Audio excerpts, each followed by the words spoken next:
लाभले अमास भाग्य बोलतो मराठी, जाहलो खरेच धन्य ऐकतो मराठी। नमस्कार मंडळी, मी प्रणाली पाटील #टोटल चर्चामध्ये तुम्हा सगळ्यांचं स्वागत आहे। तर मंडळी, आज आपण मराठी भाषेसाठी घेतलेल्या एका ऐतिहासिक निर्णयाबद्दल बोलणार आहोत। आपल्या मराठी भाषेला अभिजात भाषेचा दर्जा मिळाला आहे। हा प्रत्येक मराठी भाषिकासाठी एक अभिमानाचा क्षण आहे। तर मंडळी, अभिजात भाषेचा दर्जा मिळणे म्हणजे नक्की काय हे आधी आपण जाणून घेऊया। एखाद्या भाषेला अभिजात भाषेचा दर्जा मिळतो म्हणजेच त्या भाषेच्या प्राचीनतेची, तिच्या मौलिक साहित्याची आणि तिच्या स्वतंत्र ओळखीची ती मान्यता असते।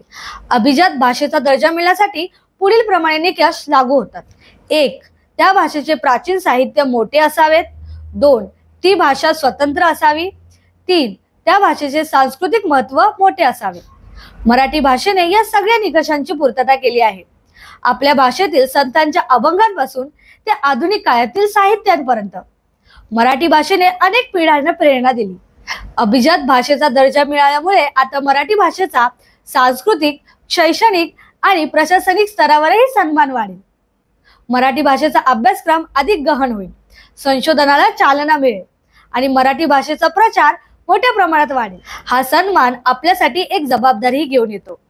आपल्या मराठी भाषेचं संवर्धन आणि तिचा प्रचार करण्यासाठी आपल्याला पुढे यावे लागेल। चला तर मग या अभिजात भाषेचा सन्मान करूया आणि तिचा वारसा पुढील पिढ्यांपर्यंत पोहोचवूया।